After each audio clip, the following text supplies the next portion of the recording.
Эркин Абдыразакович, мына ЦИКтин мүчөлөрүнүн берген маалыматына караганда, партиялар мурдакы тизмени кайра жаңырта баштады. Бул процесс башталды деп айтып атышат да. Негизи бир аз маалымат берип кетсеңиз, мандат бөлүштүрүү кандай жүрүш керек? Эми бардыгыбыз мыйзамга башайып, мыйзамдын үстөмдүгү гана болуш керек эле да. Мына шайлоо кодексин барыңыздар билесиздер. Мурунтан шаардана кылып, таза шайлоо өткөрөбүз, бардык технология сакталат деп элге убада кылганбыз шаардана, шайлоонасында. Бирок шайлоонун шайтан оюну башталгандан кийин жерде барып, баягы лидерлер, саясий партиялар элдер менен жолугуша баштаганда эле алар ар бир бирдиктүү Кыргызстандагы шайлоо бүтүн округту кичимекендерге же болбосо таасири күчтүү жерлерге, улутуна же болбосо башка бир мындай белгилерге ылайыктап ар ким өзүнүн мындай бычып кай жерден ушу добуш ала алат. Ошого ылайык бөлүп кетишти. Бул мыйзамга таптакыр каршы келет десек болот. Экинчиси, ушу шайлоо процесси жүрүп атканда деле айрымдарынын көбү баягы бекитип берген тизменин өзүндө дагы көп суроолор болду. Себеби дегенде баягы сот жообуна тартылгандар, же болбосо баягы процесс кетип аткандагы, анан бул жерде таптакыр эле моралдык жагы каралбай калды.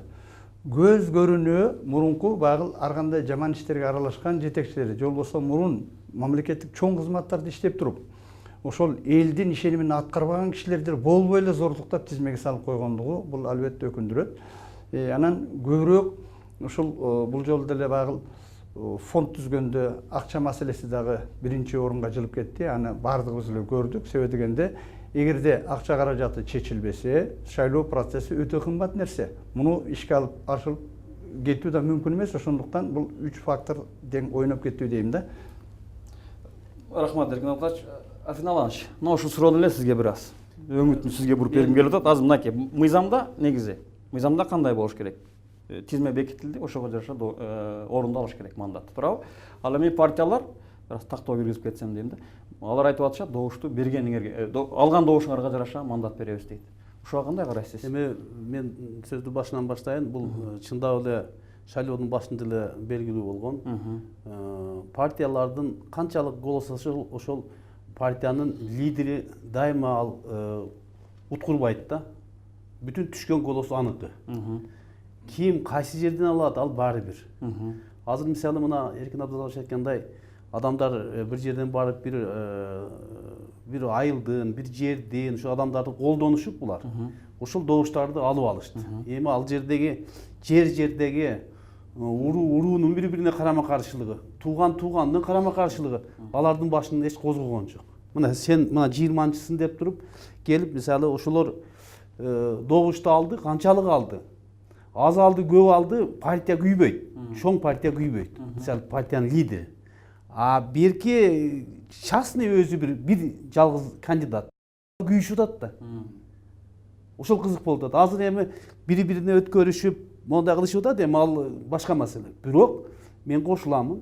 Бул мыйзамсыз нерсе. Муну ошол башындагы бир шайлоо ошо ойдон калыш керек. Такталып. Тизме. Бирок ага ынабайт да. Ага ынашпайт. Ага тескерисинче айтканда, аркада чындап эле бир 10 000 адам алган айтат да, мен моунча добушап келдим деп туруп, алдындагы азыраак алганды сиз жылып коеюң бул жака. А тигил адамдар мисалы шайлоого бышпаган ушул көп адамдарды алып келишип, сен өтсөң сен моундай кылабыз деп, максат канчалык бир участкадан бир голос болсо да алса, баягы чоң казан партиянын лидериники.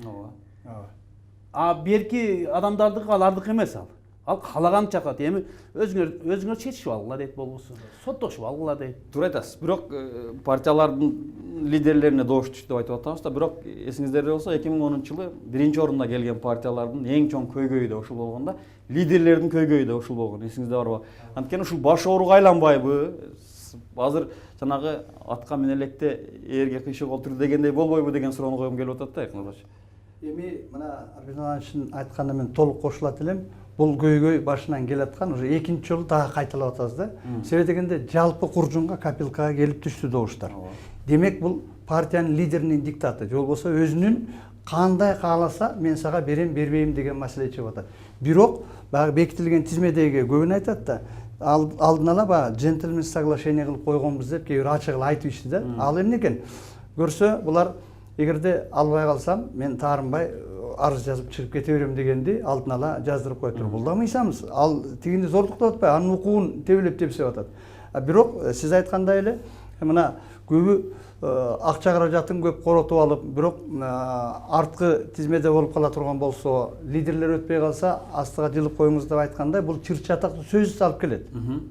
Мына баардыгыбыз баамдадык да, анан бүгүнкү күндө бир депутаттык мандатка ээ болуш үчүн, депутат болуш үчүн канча добуш алыш керек эле? Жерлерден айталы кандидаттар канча добуш алыш керек эле? Менимче 8.000 эки жагында болуш керек эле ушул. 8.000 жогору да. 7.000 кем эмес. Явкадан ошодон Көз каранды болуш керек. 8.000 демек 11.000 деген ушул цифрага жакын экен да. Мынакей жерлерден экөөбүз акча айттыңыз. Жерлерден кичи мекендеринен добуш топтоп келишти да. Анан эми бирөөлөр 3.5 миң топтоп калды, бирөөлөр 2.000, 1.200 топтогондор бар. Бул маселелерди сураганым ошол. Анан кийин депутаттык орунду бөлүштүрүүдө кандай критерийлер негизги ролду ойнойт эми? Менимче Добуш топтогондон сырткары. Менимче бир эле добуш, башка принцип болбош керек. Добуш ким добуш? Эң көп добуш топтогон. Тигел эгерде ошол партия жанагындай золотой орун жок боло турган болсо, Алтын ондукпу? Чындыгында ооба. Анда ушу добуш эле, андан башка принцип жок. Бир эле добуш да. Эң Ошол добуш үчүн күрөшүп атпайбыз. Ошол добуш үчүн компьютер киргизип атабыз, башка кылып атабыз. Андан башка принцип жок. Көп алса ошол утат. Бирок жазылбаган эреже бар экен да, Арфин Аланович. Мындай болуп атат.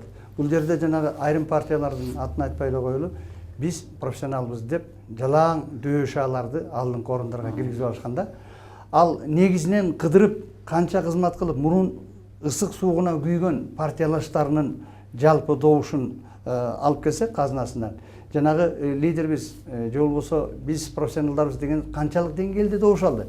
Бирок мына алдын ала берилген интернеттен көрүп атабыз, цифраларды тизмени карай турган болсок, баягы эле кыйындар алдында жүрөт да. Демек, бул жолу толук кандуу баягы генерация алмашып кетти деп бардык партияларга айта албайбыз. Айрым партиялардан маселен правящий партия деп коелу, СДПКнын составында дээрлик мурунку салмактуулардын көбү жок. Жаңылан десек болот, адилеттүүлүк үчүн айтып коюш керек. Айрым партиялар мурунку өкмөттүн жетекчилерин, депутаттарды, министрлерди кимди гана ортосуна топтобогон. Эми алардын баарына жетерлик добуш барбы жокпу? Анан калган башынан түптөгөн партиялаштары макул болобу же нааразычылык билдире, мына ушул маселе. Мен ошону сурагым келип атат. Мисалы добуш топтош керек, андан сырткары жанагы сайт жакшы нерсени айтып кеттиңиз. Саясий капиталы. Ал добуш топтогонго саясий капитал жардам бербеди. Анан кийин сиз жаңы бир нерсени айтып кеттиңиз. Алтын ондук жөнүндө айтып кеттиңиз да. Алтын ондукту дагы бизде кыргызча критерийлер менен киргиздик да ал нерсени. Мисалы ошол депутат добуш топтогондо канчалык деңгээлде акча каражатын салды деген критерий дагы. Анан саясий салмагы да бар да. Ал мен ойлоймун, алда бар. Мисалы жакында эле ошол бир атактуу бир адамдын баласы айтты го ошол. Ал аны айтпады, бирок мен түшүндүм, что менин добушуман сырткары менин еще фамилиям да бар. Ооба. Саясий капитал ушул да, туура. Ооба, туура. Саясий капитал. Анда таасири мүмкүн бардыр. Аны эми критерий кылып албайт да.